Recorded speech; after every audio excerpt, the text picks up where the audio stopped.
এবার চীন সেনার সাহায্য নিয়ে ভারত দখলের হুঁশিয়ারি শোনা গেল বাংলাদেশের ব্রিগেডিয়ার জেনারেল আব্দুল্লাহিল আমান আজমির মুখে। Boao forum for annual conference 2025-এ যোগ দিতে সে দেশে গিয়েছেন বাংলাদেশের অন্তর্বর্তী সরকারের প্রধান উপদেষ্টা মোহাম্মদ ইউনূস।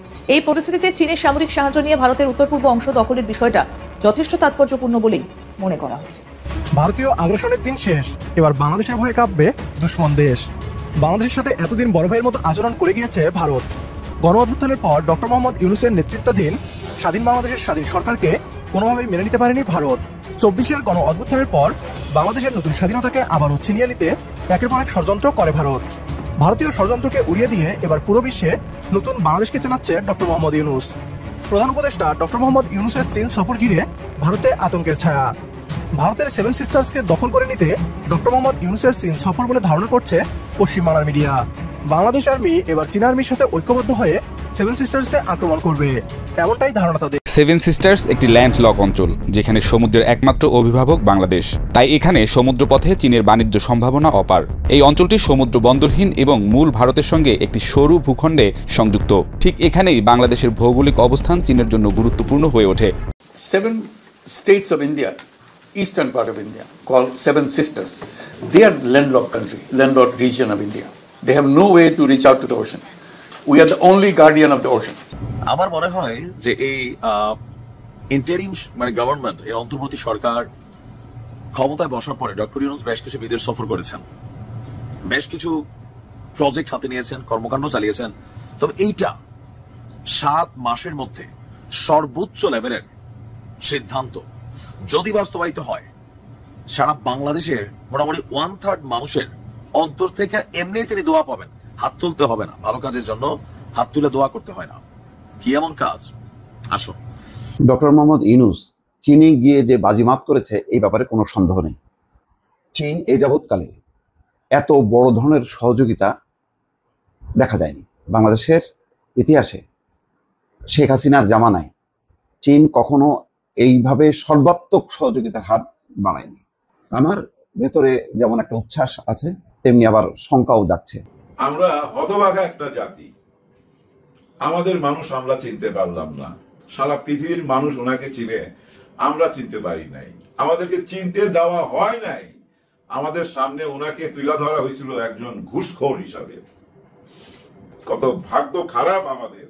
আমরা যদি আর 10টা বছর আগে ওনারে পাইতাম, এই দেশ সত্যি সোনার বাংলা হয়ে যেত। ওনার সম্বন্ধে না মোদিজির ধারণা আছে, না শেখ হাসিনার ধারণা আছে, কোনো ধারণাই ছিল না। আসসালামু আলাইকুম দর্শক, নতুন একটা নিউজে আপনাকে স্বাগতম। প্রিয় দর্শক, চীন সফরে গিয়ে ভারতের টুটি চেপে ধরল ডক্টর ইউনূস। এবার ভারতের সেভেন সিস্টার দখলে নিতে চীন বাংলাদেশ একসাথে ভারতকে হুঙ্কার দিল।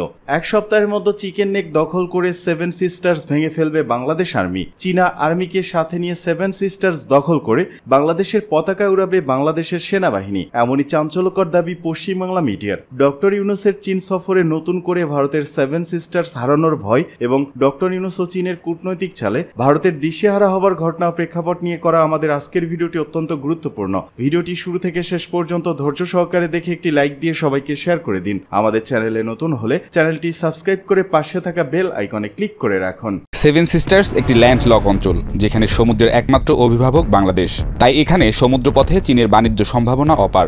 এই অঞ্চলটি সমুদ্র বন্দরহীন এবং মূল ভারতের সঙ্গে একটি সরু ভূখণ্ডে সংযুক্ত। ঠিক এখানেই বাংলাদেশের ভৌগোলিক অবস্থান চীনের জন্য গুরুত্বপূর্ণ হয়ে ওঠে।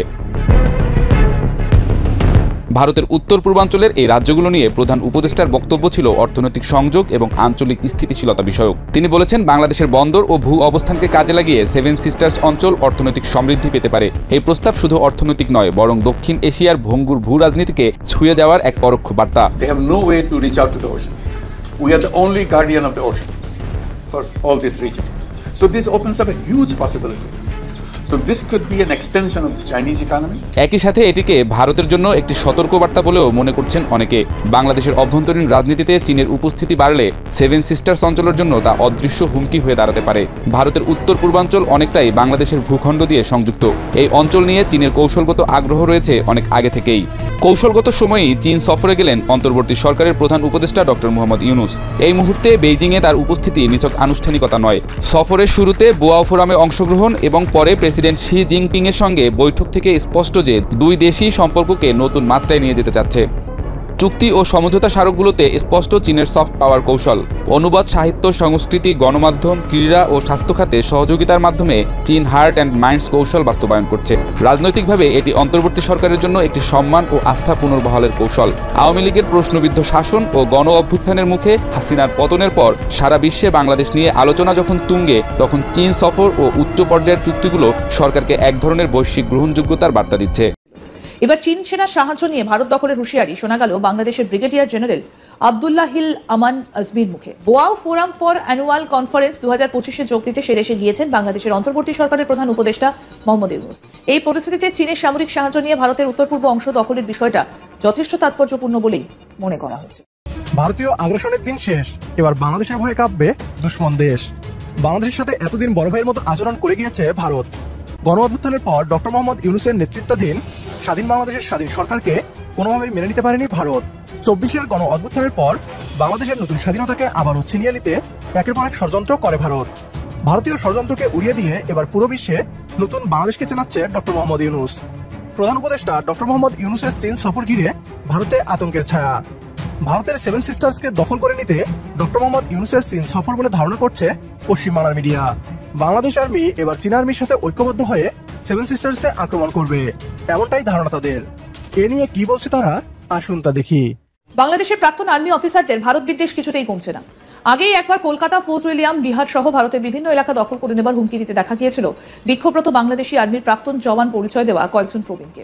তা নিয়ে রীতিমতো হাসির রোল উঠেছিল। এবার চীন সেনার সাহায্য নিয়ে ভারত দখলের হুঁশিয়ারি শোনা গেল বাংলাদেশের brigadier general Abdullahil Aman আজমির মুখে। বুধবার 26শে মার্চ নিজের সোশ্যাল মিডিয়া অ্যাকাউন্টে এই সংক্রান্ত একটা পোস্ট করেছেন আব্দুল্লাহ হিল আমান আজমি। এই নিয়ে একটা খবরও করেছে বাংলাদেশের সংবাদ মাধ্যম জনকণ্ঠ। নিজের সোশ্যাল মিডিয়া অ্যাকাউন্টে তিনি লিখেছেন, চীনের কাছ থেকে সামরিক সহযোগিতা নিয়ে উত্তর পূর্বের ভারতীয় দখলকৃত অংশ মুক্ত করবই। তিনি লিখেছেন, আমরা তোমাদের ভিক্ষা দিয়েছি গত 15 বছর। সত্যি বলছি, তোমাদের বৈদেশিক মুদ্রার শ্রেষ্ঠ যোগানদাতা বাংলাদেশ, তারপরে মার্কিন যুক্তরাষ্ট্র। দিল্লিতে খোঁজ নিয়ে দেখো। বিশ্বাস করছো না? ইচ্ছে করে, কিন্তু আমরা সবাই সত্যটা জানি। তোমায় মিথ্যে বলে কি লাভ বলো? তুমি আমাকে কথা বলার অধিকার কেড়ে নিলে। আমি জানি আমার সত্য কখন তোমার ভালো লাগবে না, কিন্তু একদিন তোমার বোধোদয় হবে। তিনি আরো লিখেছেন, কলকাতায় কত মানুষ না খেয়ে মরছে কারণ আমাদের ক্রেতারা আর যেতে পারছে না। ওদের জন্য আমাদের অনেক কলকাতা প্রেমিক টাকা পাঠাতে চায়। আমরা চীনের কাছ থেকে সামরিক সহযোগিতা নিয়ে উত্তর পূর্বের ভারতীয় দখলকৃত অংশ মুক্ত করবই। তিনি আরো লিখেছেন, মণিপুর, মিজোরাম এবং আশেপাশে আগুন জ্বলছে। ভারত ভেঙে যাবে কারণ তোমরা নিজেদেরই ঠকাও, মানুষের অধিকার কেড়ে নাও। তোমরা বর্ণবাদী। কিছুদিন আগে তোমাদের বিএসএফ 2টো বাচ্চাকে জানে শেষ করে দিয়েছে। ওরা হিন্দু ভাই বোন ছিল, ওদের বাবা মা সীমান্তেই থাকে, খোঁজ নিয়ে দেখতে পারো। তারপর তিনি বলছেন, আমরা তো অমন করি না। এখন যদি চীনাদের ডেকে আনি, ওরা মুখিয়ে আছে এদেশে আসতে। তিস্তার বাঁধের অগ্রিম কাজ শুরু করে দিয়েছে। আমাদের হিন্দুরা আমাদেরই লোক, তারা এদেশকেই ভালোবাসে। তোমাদের মনোভাব ওরা বুঝতে শিখেছে, আমরা ওদের আগলে রাখবো। বাংলাদেশে বসবাসরত সকল ধর্ম, বর্ণ, গোত্রের অধিবাসী আমাদের ভাই বোন, আমরা সবাইকে ভালোবাসি, লিখেছেন এটা। আর এই পোস্টকে ঘিরে ইতিমধ্যে শুরু হয়ে গিয়েছে বিতর্ক। একই সঙ্গে এবারে উঠেছে হাসির রোল। পাশাপাশি বাংলাদেশের সঙ্গে ভারতের শত্রু দেশ বলে পরিচিত পাকিস্তান ও চীন প্রীতির বিষয়টাও স্পষ্ট হয়েছে। প্রসঙ্গত বলি, বুধবার চীনের হাইনানে Boao forum for annual conference 2025-এ যোগ দিতে সে দেশে গিয়েছেন বাংলাদেশের অন্তর্বর্তী সরকারের প্রধান উপদেষ্টা মোহাম্মদ ইউনূস। সেখানে ভাষণও দিয়েছেন তিনি। এই পরিস্থিতিতে চীনের সামরিক সাহায্য নিয়ে ভারতের উত্তর পূর্ব অংশ দখলের বিষয়টা যথেষ্ট তাৎপর্যপূর্ণ বলেই মনে করা হচ্ছে। প্রসঙ্গত বলি, এর আগেও বাংলাদেশের এক প্রাক্তন সেনাকর্মী বলেছিলেন, 4 দিনের মধ্যে কলকাতা দখল করে নেব, ইস্টার্ন কমান্ড অসম দখল করে নেব। কলকাতা, সামরিক বাহিনী, ছাত্র জনতা আমরা একত্রিত আছি। তারপরই ফের বাংলাদেশের বিতর্কিত ইসলামিক বক্তা মুফতি কাজী ইব্রাহিমের ভিডিও ভাইরাল হয়েছে। তিনি বলছেন যে ব্রিটিশরা নবাব সিরাজের থেকে বাংলা, বিহার, ওড়িশা নিয়েছিল, আর মুঘলদের থেকে ভারতকে দখল করেছিল। মুসলিমদের থেকে বাংলাদেশ নিয়েছিল ব্রিটিশরা, ভারতও নিয়েছে মুসলমানদের থেকে। আমরা তা আবার ফেরত চাইব। ডক্টর মোহাম্মদ ইউনূস রাষ্ট্র ক্ষমতায় বসার আগে ভারতকে সতর্ক করে দিয়েছিলেন, নতুন বাংলাদেশকে নিয়ে যদি তারা সিনেমিনি খেলার চেষ্টা করে, তাহলে সেভেন সিস্টার্স থাকবে না। বর্তমানে আমরা কি দেখছি? স্বৈরাচারকে আশ্রয় প্রশ্রয় দিয়ে আবারও বাংলাদেশের মানুষকে গোলাম বানানোর চেষ্টা করছে ভারত। বাংলাদেশের জনগণ ভারতের সেই প্রচেষ্টাকে রুখে দিয়েছে। এমন অবস্থায় ডক্টর মোহাম্মদ ইউনূসের চীন সফর। চীন ভারতের সেভেন সিস্টার্সের অন্যতম গুরুত্বপূর্ণ রাজ্য অরুণাচল প্রদেশকে নিজেদের বলে দাবি করে। ফলে 2-2 4 মিলে যাওয়ায় ভয় রয়েছে ভারত। অর্থাৎ দুই দেশের স্বার্থেই সেভেন সিস্টার্স আক্রমণ করে বসতে পারে চীন ও বাংলাদেশ, এমন ভয়েই পশ্চিমবাংলার মিডিয়া। আগে ভারত বাংলাদেশকে ভয় দেখাতো, তবে এখন বদলে যাওয়া বাংলাদেশকে নিয়েই ভয়ে আছে ভারত। আমরা তো এমন বাংলাদেশকেই চেয়েছি, এভাবেই ডক্টর মোহাম্মদ ইউনূসের নেতৃত্বে মাথা উঁচু করে স্বাধীনভাবে এগিয়ে যাক বাংলাদেশ। একমত হলে কমেন্ট বক্সে ইয়েস লিখে জানিয়ে দিন আমাদের। সেই সাথে ভিডিও শেয়ার করে দেখার সুযোগ করে দিন আপনার বন্ধুদের। ডক্টর মোহাম্মদ ইউনূস চীনে গিয়ে যে বাজিমাত করেছে এই ব্যাপারে কোনো সন্দেহ নেই। চীন এই যাবৎকালে এত বড় ধরনের সহযোগিতা দেখা যায়নি বাংলাদেশের ইতিহাসে। শেখ হাসিনার জামানায় চীন কখনো এইভাবে সর্বাত্মক সহযোগিতার হাত বাড়ায়নি। আমার ভেতরে যেমন একটা উচ্ছ্বাস আছে, তেমনি আবার শঙ্কাও যাচ্ছে যে এই যে চীন বাংলাদেশকে মানে ব্যাপক সহযোগিতা এবং একটা সম্প্রীতির বন্ধনে আবদ্ধ করতে চাচ্ছে, ভারত কি এটা টলারেট করবে? ভারতের ধাক্কা কি সামলাইতে পারবে? কেননা বোঝাই যাচ্ছে যে ভারত ক্ষুব্ধ হয়েছে এবং এই কারণে বিমস্টেকের যে সম্মেলন হবে এর পরপরই ডক্টর মোহাম্মদ ইউনূস যাবেন 2 থেকে 4 এপ্রিল, যেটা থাইল্যান্ডের রাজধানী ব্যাংককে হবে। সেখানে তারা পরিষ্কার বলছে যে না, মোদি বৈঠক করবে না। ওই হয়তো বৈঠকের আশেপাশে একটু চা খাইতে খাইতে দেখা হলেও হইতে পারে, বাট নিশ্চিত না। মোদি একটাই বৈঠক করবে, সেটা হচ্ছে থাইল্যান্ডের যে প্রধানমন্ত্রী তার সঙ্গে দ্বিপাক্ষিক বৈঠক করবে, আর কারোর সাথে কোনো বৈঠক করবে না। তো যাকে বোঝাই যাচ্ছে যে এটা হলো ভারতের একটা ক্ষোভের বহিঃপ্রকাশ। চীনকে নিয়ে এত মাতামাতি কেন? এবং চীন এমন স্পর্শকাতর জায়গায় ঢুকে যাচ্ছে যে ভারত রীতিমতো বিপদ গুনতেছে আর কি। এবং তাদের যে সবচেয়ে বড় আপত্তির জায়গা তিস্তা ব্যারেজ প্রকল্প, সেটার মহাপরিকল্পনা পেশ করার জন্য বলছে। আর সমস্ত নদী ব্যবস্থাপনাটাই মানে এক অর্থে বলা যায় যে চীনের হাতে তুলে দেওয়া হবে। তারা পুরো বিষয়টা বাংলাদেশে যাতে বন্যা না হয় এবং পানি ব্যবস্থাপনা করে সারা বছর বাংলাদেশ যাতে সেচের সুবিধা করতে পারে, সেরকম পরিকল্পনা জন্য একটা মহাপরিকল্পনা আগামী 50 বছরের জন্য। তার মানে ওই যে যেমন 25 বছর যে চুক্তি ভারতের সাথে, যেটাকে কালো চুক্তি বলা হয়, এখন চীনের সাথে এই যে চুক্তি করতে যাচ্ছে নদী ব্যবস্থাপনার নামে, এইটা ভারত তো এর ভেতরে বুঝতেছে যে এটা মহাবিপদ। মানে টেকনিক্যালি তারা ঢুকে যাচ্ছে বাংলাদেশের ভিতরে।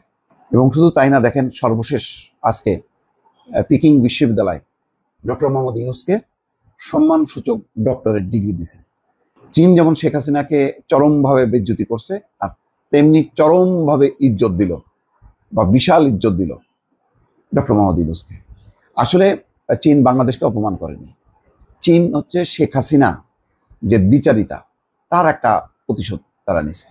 চীন ভয়ঙ্কর, চীনের ভালোর ভালো খারাপের খারাপ, সেটা তারা দেখাইছে। যেহেতু ডিগবাজি মারছে শেখ হাসিনা, মানে চীনে যাওয়ার আগে ভারতে যে বলছে যে না, তিস্তা দিব না, তিস্তা দিলে তোমাদেরকে দিব। তো তিস্তা তো দেওয়ার দরকার নেই। যদি তিস্তার পানি বন্টন চুক্তি হয় তাহলে তো আর তিস্তা ব্যারেজের দরকার নেই। বাংলাদেশের তো দরকার মানে ভাটির দেশ হিসাবে পানি, সেই পানিটা দিলেই তো হয়ে যায়। এখন দেখেন কয়েকটা পয়েন্ট খুব গুরুত্বপূর্ণ। এখানে কি হয়েছে? এই সফরে একটা চুক্তি হয়েছে এবং 8টা সমঝোতা স্মারক হয়েছে। এই সমঝোতা স্মারকটা কিন্তু পরবর্তীতে চুক্তিতে রূপ নেবে। যে পয়েন্টগুলো বললাম, নদী ব্যবস্থাপনা, তিস্তা সহ আরো অন্যান্য জিনিস। 210 কোটি মার্কিন ডলারের বিনিয়োগ, ঋণ ও অনুদানের প্রস্তুতি, শান্তি এবং স্থিতিশীলতা প্রতিষ্ঠায় চীনের জোরালো ভূমিকা চান মোহাম্মদ ইউনূস। তিস্তা প্রকল্পে চীনের প্রতিষ্ঠানকে স্বাগত। এক চীন নীতির প্রতি ঢাকার অবস্থান পুনর্ব্যক্ত, অর্থাৎ তাইওয়ানের স্বাধীনতা সার্বভৌমত্ব বাংলাদেশ মানে না, এইটাই বড় ডিক্লারেশন। চীন এই সফরে এটাই প্রত্যাশা করছিল, যে প্রত্যাশাটা বাংলাদেশ পূরণ করছে। এক চীন নীতি, তাইওয়ান চীনের হচ্ছে অংশ, এটাই এই যে ঘোষণাটা, এই ঘোষণাও কিন্তু একটা বড় ধরনের সাহসী একটা ঘোষণা। রোহিঙ্গা সংকট সমাধানে পাশে থাকবে চীন। এই যে মোটা দাগের যে পয়েন্টগুলো বললাম আপনাদেরকে, এইগুলো কিন্তু খুবই তাৎপর্যপূর্ণ এবং ভারত দেখতেছে যে এটা তো তার জন্য বিপদ হয়ে যাবে। সুতরাং তারা পাল্টা চাপে ফেলার জন্য ওই বিমস্টেকে ডক্টর মোহাম্মদ ইউনূসের সঙ্গে বৈঠক করলো না। তারপর তো কিছু আসা যায় না। চীন যদি মনে করে যে বাংলাদেশকে বিপদে ফেলতেছে ভারত, তখন বাংলাদেশকে কিভাবে সহযোগিতা করা যায় সেটা তারা ভালোভাবে জানে। আমি তো বললাম তো যে দরকার হয় চীন ওই আরাকানের মধ্য দিয়ে, মিয়ানমারের মধ্য দিয়ে এমন একটা সংযোগ সড়ক তৈরি করে দিবে, যার ফলে একেবারে নিত্যপণ্য সব ট্রাকে ট্রাকে আসতে শুরু করবে। ভারতের উপর নির্ভর করতে হবে না তাকে, অন্তত ভাতে মারবে, পানিতে মারবে, ওই অবস্থা করতে পারবে না। তো যাই হোক, এখন এখানে 2 শীর্ষ নেতার যে বৈঠক হলো একেবারে সরাসরি চীনের প্রেসিডেন্টের সঙ্গে, এটা খুবই গুরুত্বপূর্ণ। বেজিং এ গ্রেট হল অব দ্য পিপলে 2 নেতার মধ্যে ঘণ্টাখানেক দ্বিপক্ষীয়, আঞ্চলিক এবং আন্তর্জাতিক নানা বিষয়ে আলোচনা হয়েছে। এটা খুবই গুরুত্বপূর্ণ। এইরকম গুরুত্ব দিয়ে চীন কখনো শেখ হাসিনাকে বরণ করেনি। এইটা হয়েছে। এবং শুধু তাই না, দেখেন চীনের প্রায় 30টি প্রতিষ্ঠান বাংলাদেশে বিশেষ মানে চীনা অর্থনৈতিক অঞ্চল হবে $100 কোটি বিনিয়োগের অঙ্গীকার করছে। বাংলাদেশ বলছে বঙ্গোপসাগর এখানে একটা বিনিয়োগ হাব বানাইতে, যাতে এখানে চীন তার শিল্প প্রতিষ্ঠানগুলো গড়ে এবং এখান থেকে যাতে উৎপাদিত পণ্য সারা বিশ্বে রপ্তানি করতে পারে। কেন বলছে? চীনের হচ্ছে যেই স্যালারি মজুরি এটা অনেক হাই, তারপরে চীনে সবাই আসতেও স্বাচ্ছন্দ্য বোধ করে না তুলনামূলকভাবে। বাংলাদেশে ওই সমুদ্রের কারণে এখন যাতায়াত খুব দ্রুত যাতায়াত বাড়বে বিদেশি জাহাজগুলো। তো চীন যদি তার দেশের বাইরে এসে বাংলাদেশের কর্মীদেরকে নিয়ে যদি একটা শিল্প অঞ্চল গড়ে তোলে, চিন্তা করেন চীন যদি একটা বিশেষ শিল্প অঞ্চল গড়ে এবং একটা অর্থনৈতিক অঞ্চল দিয়ে দেওয়া হয়, তাহলে কি পরিমাণ বাংলাদেশি কর্মী সেখানে কর্মসংস্থান হবে। এখন ওই পরিকল্পনাটা খুব দ্রুত বাস্তবায়ন হবে। এটা ইউনূস সরকার থাকলে হবে, ইউনূস সরকার পরবর্তী যে সরকার আসবে তারা সেটাই ফলো করবে। সত্যি কথা বলতে কি, বিনিয়োগ বাণিজ্যে বাংলাদেশকে সমৃদ্ধ করতে গেলে এখন চীনের বিকল্প কোনো দেশ নেই, এই বাস্তবতা। তো এইটা ভারত বোঝে না, ভারত আরো ভালো করে বোঝে, বুঝে সে গোসা করে বাংলাদেশকে এখন ওই যে মানে চিমটি কাটতেছে, এই চিমটি কেটে লাভ হবে না, বাংলাদেশ তার লক্ষ্যে এগিয়ে যাবে। নির্বাচিত প্রধানমন্ত্রী হিসেবে প্রফেসর ইউনূসকে 5 বছরের জন্য চান সার্জিস। জাতীয় নাগরিক পার্টি এনসিপির উত্তরাঞ্চলের মুখ্য সংগঠক সার্জিস আলম প্রফেসর ডক্টর মোহাম্মদ ইউনূসকে 5 বছরের জন্য বাংলাদেশের একটি নির্বাচিত সরকারের প্রধানমন্ত্রী হিসেবে পাওয়ার আকাঙ্ক্ষা প্রকাশ করেছেন। আজ শনিবার নিজের ভেরিফাইড ফেসবুক আইডিতে সার্জিস এই সংক্রান্ত একটি পোস্ট দিয়েছেন। তিনি লিখেছেন, প্রফেসর ডক্টর মোহাম্মদ ইউনূসের মতো একজন স্টেটম্যানকে 5 বছরের জন্য বাংলাদেশের একটি নির্বাচিত সরকারের প্রধানমন্ত্রী হিসেবে পাওয়ার আকাঙ্ক্ষা আমার আজীবন থাকবে। এদিকে তার এই লেখাটি পোস্ট করার পৌনে 1 ঘন্টার মতো প্রতিক্রিয়া জানিয়েছেন 95,000 মানুষ, কমেন্ট পড়েছে 10,000 এবং শেয়ার করেছেন 2,000 মানুষ। শাহিনশা নামের একজন লিখেছেন, ডক্টর মোহাম্মদ ইউনূস সাহেব যদি কিছুদিন বাংলাদেশকে সার্ভিস দিতে পারত তাহলে মনে হয় বাংলাদেশ আরো অনেক দূর এগিয়ে যেত। জাকির হোসেন নামের একজন লিখেছেন, সত্যি আমরা তার সম্মানে গর্বিত জাতি, যেখানে গোটা বিশ্বের কাছে তিনি সম্মানিত, কিন্তু আফসোস আমাদের কাছেই তিনি অবহেলিত এবং অপমানিত হচ্ছেন বারবার। রোমান খান নামের একজন লিখেছেন, ডক্টর ইউনূসকে 5 বছর রাষ্ট্র পরিচালনার দায়িত্ব দিন, 50 বছর পিছিয়ে থাকা বাংলাদেশ 50 বছর এগিয়ে যাবে। উল্লেখ্য, ছাত্র জনতার গণ অভ্যুত্থানে রাজনৈতিক পট পরিবর্তনের পর গত বছরের 8 আগস্ট ডক্টর মোহাম্মদ ইউনূসকে প্রধান করে অন্তর্বর্তী সরকার গঠন করা হয়। এরপর অনেক চড়াই উতরাই এর মধ্য দিয়ে কেটে গেছে 8 মাস। এর মধ্যে অনেক ক্ষেত্রেই একটু একটু করে সুফল আসতে শুরু করেছে।